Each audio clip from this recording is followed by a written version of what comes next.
Our project is based on measuring small capacitance values, and the primary objective is to design and evaluate efficient techniques for estimating unknown small capacitance values. We are doing it by three distinct approaches. One is through an astable multivibrator circuit using an op-amp. The second one is by using the internal circuit of a 555 timer. And the third one is by using a 555 timer and an Arduino. So this is the effective circuit of the astable multivibrator mode. This circuit is an oscillator circuit that continuously switches between two states, high and low, without requiring an external trigger. And it doesn't have any stable state. So it generates a square wave, and it is commonly used for waveform generation applications. As we can see, there's a resistor capacitor network and an op-amp. The op-amp acts like a comparator with positive feedback, and the resistor capacitor network, it controls the charging and discharging of the capacitor, which causes the output to toggle, and therefore we get a square waveform. As there is a preliminary method, we are not using any microcontroller to detect the capacitance values, but later on we'll use a microcontroller at the 555 timer stage, and we'll prove that that approach is better than this. So here I've used a 1 μF capacitance value. The time period for the capacitance value is 15 milliseconds. And by using the formula above, we can see that the measurement is approximately 1 μF. Now I replace my 1 μF capacitances with the 2 μF capacitances by putting those both in parallel. The time period is supposed to be 2 times of it, 2 times when compared to a 1 μF capacitance. Now it is showing 30 milliseconds, which is twice of 15 milliseconds. So now I have inserted a 100 nanofarad capacitance value, and the output is 1/10 when compared to the 1 μF capacitance. So the main problem of the circuit is it is not able to measure capacitance values anything below 100 nanofarad. So now I inserted a 1 nanofarad capacitance, and the output is a triangular waveform. The output should be 1/10 when compared to a 100 nanofarad capacitance, but now here it is 39 milliseconds. This will happen because the op-amp doesn't switch instantly, as it has a finite slew rate. At small capacitance value, the RC time constant is so low that the circuit demands fast switching, which the op-amp cannot support. So this makes timing inaccurate, and this motivated us to another approach, which is the internal circuit of the 555 timer. This is the internal circuit of the NE 555 timer. This timer is widely used as an oscillator, and it has 3 different modes. One is the astable mode, where it acts like an oscillator, and the other one is monostable mode, and the other one is bistable mode. So the astable mode is used in this part of the project because it continuously generates a square waveform.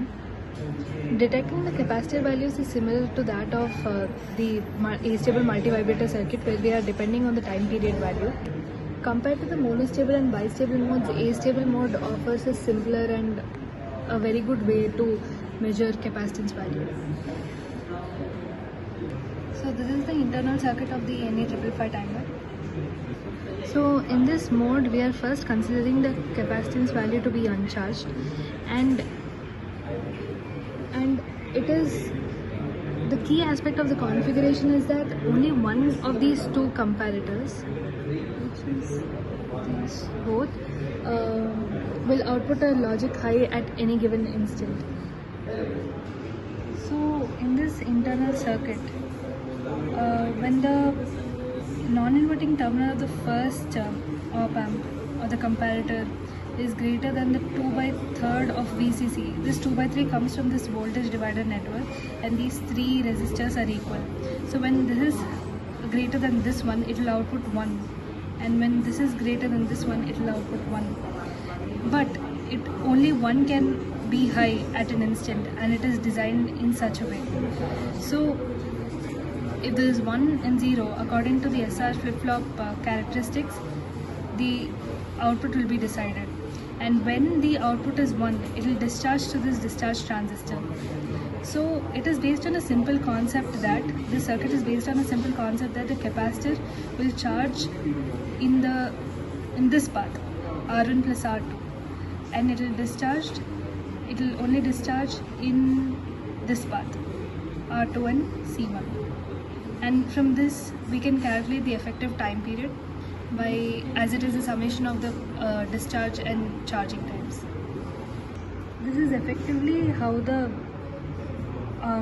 output will be, as it is switching between high and low, and the capacitor is charging between from 0 to 2 by 3, and then it will only discharge and charge between 2 by 3 VCC and 1 by 3 VCC. And by calculation we'll get the effective time period as 0.693 into R1 plus 2 R2 into C, based on the charging and discharging times. As we can see, the concept is same, that we are depending on the time period, and based on the time period given at the oscilloscope, we are distinguishing the capacitance value, which has to be measured. So here I am measuring 1 nanofarad capacitance value, and the time period is 3.3 milliseconds. So from the calculations we can see that it's approximately 1 nanofarad. So now I insert a 68 picofarad capacitance, and I see that the time period is 325 milliseconds, which is wrong, and that is the loophole of this circuit. So the problem in the circuit is if the capacitance is very small, like here it is 68 picofarad, and when it is above 68 picofarad and it is between 68 and 100 picofarad, so there will be some leakage current in at the input bias in the transistor junction, and this affects the timing. And also the parasitic capacitance from the ICs, like we use a quad NAND gate, and they become non-negligible when compared to the capacitor, which is 68 picofarad. The other problem is we are using an SR flip-flop from a NAND gate. We use a quad NAND gate, and we can also see that the square waveform is not completely a square, and then the peak-to-peak value is also 3.98 volts. The NAND gate can also introduce a propagation delay, and this can cause timing problems. So here the timing errors become noticeable when we are trying to calculate very small capacitance values. And from here we move on to the last approach, which is by using a 555 timer and a microcontroller. So the primary aim is not on precision of calculating the capacitance values, but rather demonstrating a concept, providing a rough estimate, and working with constraints like cost and simplicity. This is the last and final approach in calculating small capacitance values by using a 555 timer IC and a microcontroller. The output pin of the 555 timer is connected to the microcontroller. Here it is an Arduino, and the code in Arduino which has this function called pulse-in, which will detect the time period of the square waveform generated, and from that time period we are calculating the capacitance value. We tried to capture different time periods for different small capacitance values and display the capacitance value on the serial monitor. I inserted a 102 AAC capacitor value, which is 1 nanofarad, and this is how I am measuring the capacitance values. We can see that the mode of all these time periods, the detected time periods and the capacitance values, will boil down to the capacitance value of 1 nanofarad approximately. Now trying with another capacitance value. So now I inserted a 56 picofarad capacitance value, and the measured capacitance value is 56 picofarad, and the time period is 17 microseconds. Now I have connected 56 picofarad and 10 picofarad in parallel, so it should detect 66 picofarad. It is detecting 67 picofarad with the time period. Modal time period is 20 microseconds. So now I inserted 200 nanofarad in series, so it will be 50 nanofarad, and the detected value is 50 nanofarad. It's approximately 50 nanofarad. So we calibrated this circuit in such a way that this will detect in the range of approximately from 30 picofarad to 50 nanofarad. We also tried calculating the parasitic value of BGT, and this we can say that this circuit is the most appropriate circuit in calculating small capacitance values if neatly calibrated, because the problem with the internal circuit was it didn't have precise threshold voltages, and the SR flip-flop had external reference design. Now there are precise reference levels which are very stable, and then there is no external required setup. And the 555 timers SR flip-flop also, it is very well defined. It has a very well defined logic level. The 555 timers output pin can provide clean digital pulses, and these are easily measurable by microcontrollers.